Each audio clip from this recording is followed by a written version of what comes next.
Right, welcome back. Let's continue our conversation. We've got about another 5 minutes or so to chat to the PAC. We're talking about leadership. We're talking about a unity event that they held over the weekend. I've got Luthando Mbinda with us and Letlapa Mphahlele as well. Gentlemen, again, thank you very much for being with us. So, you know, one of the big things is that you began the interview shouting out at the SABC, saying the SABC has an agenda, and yet I have tried to find any news source whatsoever to talk about this unity event that happened over the weekend. There's not a single news organization that's reporting about this. And that for me is a little bit worrying. I mean, not one single report. So we are here and inviting you here to talk to us about the PAC and to talk about this unity event.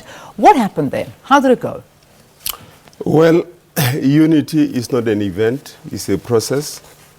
As Comrade Mbinda has said, he and I actually have been talking since last year, and all credit to him because he broke the ice. He called me, and without any mediator, we met one-to-one, and we agreed that what matters is the life of the PAC, not our popularity or whatsoever.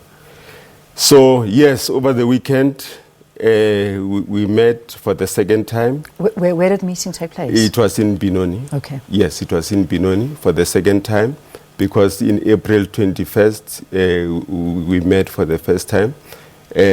We have got the facilitating committee, we have got unity steering committee, and we have got the veterans, we have got the elders, former presidents, and fortunately, over the weekend on Saturday, they were all there. Former President Comrade Makgoba, Comrade Pheko, Comrade Johnson Mlambo, Comrade Mdluli, Comrade Mahaba, Dr. Skwasana. Was Thembagodi there by any chance from the APC? Well, Thembagodi is not there, but the PAC led by Comrade Mbinda was there. The PAC led by me was there. Pan-Africanist movement was there, and it was there even in the first meeting on the 21st of April. And of course, we are against no one. Comrade Mbinda and I have written a letter, signed it, and sent it to Comrade Enarias so that he can be on board. The facilitating committee did the same. Even though you've expelled him, you would still leave the door open for him to come back? What is reconciliation all about? What is peace all about? You don't make peace with people who are friends. We make peace with people who are enemies. Okay. So, yes, this is a bigger project of unity, and all Africanists, the door is open for all of them, including those who were not even under PAC banner, like Pan-Africanist movement. And of course, we agreed on the fundamentals that we need a database, because Comrade Mbinda would have, his database, someone else, PEM, etc.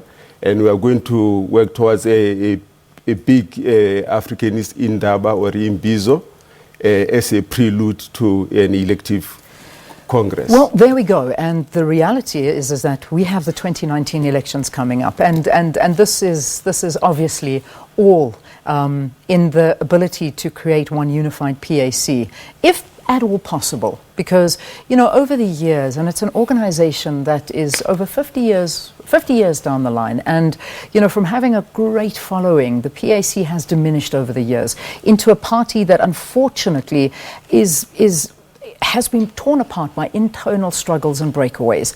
Do you believe that you can bring about this unity in the lead up to these 2019 elections and actually make some significant contribution? Yes. Let me say this unity process is unstoppable. It is not even about me and Comrade Mphahlele.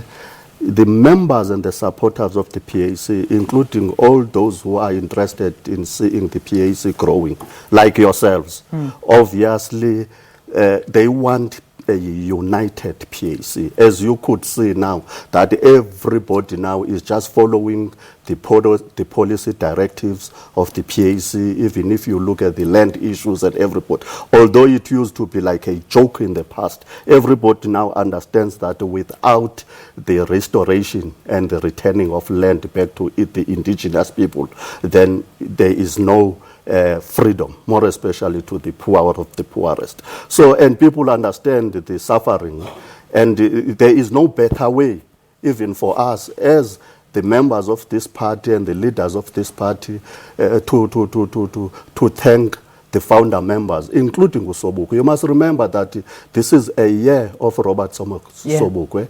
It's 40 years ever since his death. So there is no better way, at least to thank Uprof and his leadership, founding leadership of the PAC, except to at least make sure that this unity works. Right. Between myself, Mphahlele, even PEM, we are even talking to APC. I sit next to Utemba Gudi in Parliament. We are talking because at the end of, but we know that this is a process. Yeah, and we that believe is so. why. And hence the question I asked if Temba Gudi was actually at this, at these discussions, which he said he wasn't. But like you say, it is a process. We thank you for coming in. We really do, and we are here to give you that platform to talk to us and to bring about clarity, because the clarity for us does not exist. So hopefully after this we can get more and keep this conversation going. We thank you for the time. It is 8 o'clock here on the program, and we need to get into our news bulletin. From the PAC, we have leaders Luthando, Mbinda and Letlapa and Mphahlele talking to us about this meeting that was held over the weekend called the Unity Meeting, and we'll continue to follow developments within the PAC. As I say, it's 8 o'clock. Here's your news with Sakina.